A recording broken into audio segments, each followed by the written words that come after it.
Welcome to the domestic news update on Top Accolade News. The headlines: President Tinubu swears in 7 new ministers. Peter Obi sparks controversy over church vigils and productivity comments. Nigerian pharmaceutical company struggles amid economic challenges. Federal government raises compensation for Lagos-Calabar Coastal Highway affected property owners.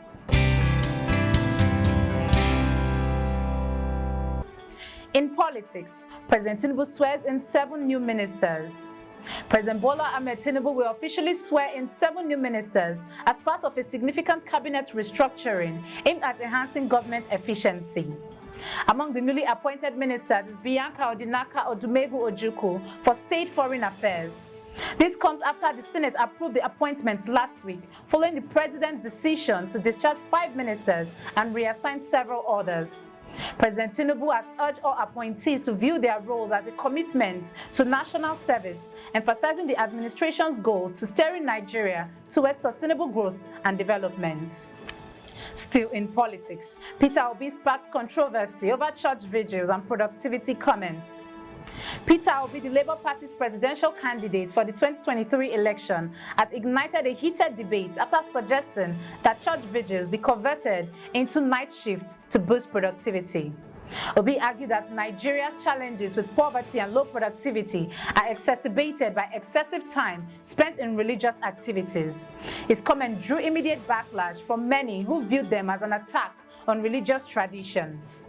In response, Obi's media aide clarified that his remarks were misinterpreted, emphasizing Obi's strong faith and respect for all religions. Supporters praised his call for a more balanced approach to faith and work, while critics, including prominent religious figures, labeled his suggestions as misguided. In economy, Nigerian pharmaceutical companies struggles amid economic challenges.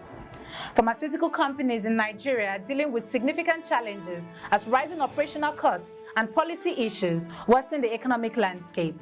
Recent reports indicate that high drug prices have reached a 4-decade peak, pushing many Nigerians to seek cheaper alternatives like herbal remedies due to diminished purchasing power.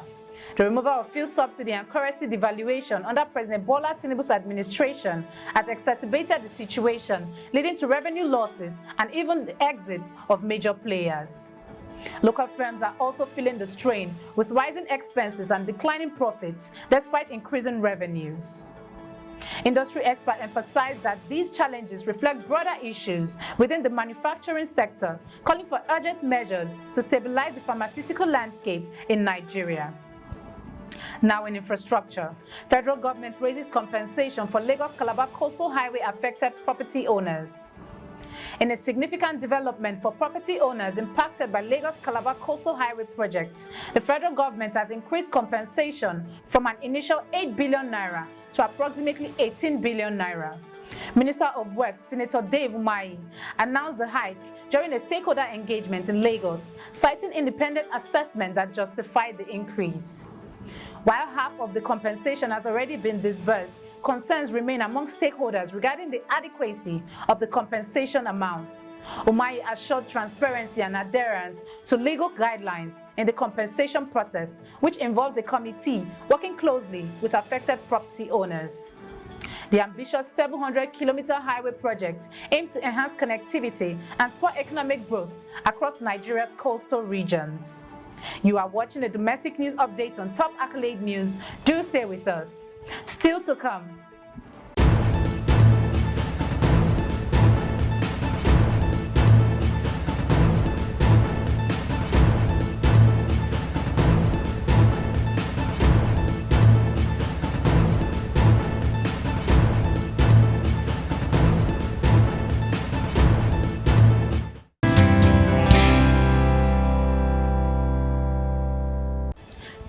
Staying with us. Still in infrastructure, Nigeria sets January 2025 deadline for African Energy Bank launch. The federal government of Nigeria has announced January 28, 2025 as the deadline for operationalizing the $5 billion African Energy Bank in Abuja. This timeline was revealed by a Nigerian delegation led by Ambassador Nicholas Ebo-Ella during the 19th Executive Board meeting of the African Petroleum Producers Organization in Cameroon. Ambassador Ella underscored Nigeria's commitment to establishing the bank, which aims to bridge financing gap in the continent's oil and gas industry. He confirmed that Nigeria has already made significant equity contributions, including a recent $10 million payment, and is actively renovating the bank's headquarters in Abuja. The African Energy Bank is poised to play a critical role in mobilizing investments for oil and gas projects across Africa, addressing the financial needs of the energy sector amidst declining traditional financing. Now in labor, Federal University non-academic staff suspend strike after salary release. Non-academic staff at federal universities have decided to suspend their indefinite strike, which began on October 28 over withheld salaries.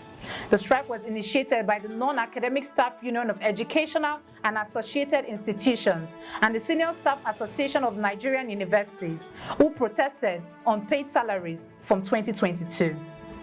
Following the federal government's recent release of some withheld salaries and pending benefits for retirees, the union announced the suspension would take effect on November 5th. However, they highlighted that 2 months of salaries remain unpaid and ongoing discussions continue regarding additional allowances and wage awards. The union, who felt sidelined during previous salary releases, are cautiously optimistic as negotiations progress with government representatives. Moving to entertainment, Very Dark Man calls for urgent release of minors arrested in hunger protests. Social media influencer Very Dark Man, known as Martins Vincent Ote, has issued an ultimatum to the Nigerian government to release minors arrested during a recent hunger protest before Tuesday. In a heartfelt video, he condemned the harsh conditions the children are facing in detention, highlighting their malnourishment and the dire state of their living environments. VDM revealed plans to use his platform to raise funds for their bail, emphasizing that these children protested out of desperation as their families struggled to survive. His passionate appeal, which tagged President Bola Tinubu, has resonated with fans online, sparking widespread support for his efforts to advocate for the welfare of these young protesters. Now in sports, Galatasaray signs Flourish Sebastian as third Nigerian star. Turkish Super League champions Galatasaray have officially signed 20-year-old Super Falcon striker Flourish Sebastian on a 1-year contract. Sebastian becomes the third Nigerian addition to the club in recent months, joining international teammate Tosin Demeyin and African Footballer of the Year Victor Osimhen. The talented forward, who began her career in Unich FA and has a successful spell with Bayelsa Queen, gained international acclaim for her performances at the FIFA Under-20 Women's World Cups, where she scored crucial goals against teams like France and South Korea. Now she aims to make an impact in Turkey as Galatasaray women sit 6th in the league with 12 points from 5 matches. That concludes our domestic news update for today. Stay tuned for more domestic news and developments. Thanks for joining us. I am Okocha Ojorumi. Connect and engage with us on all our social media handles. Do have a wonderful day.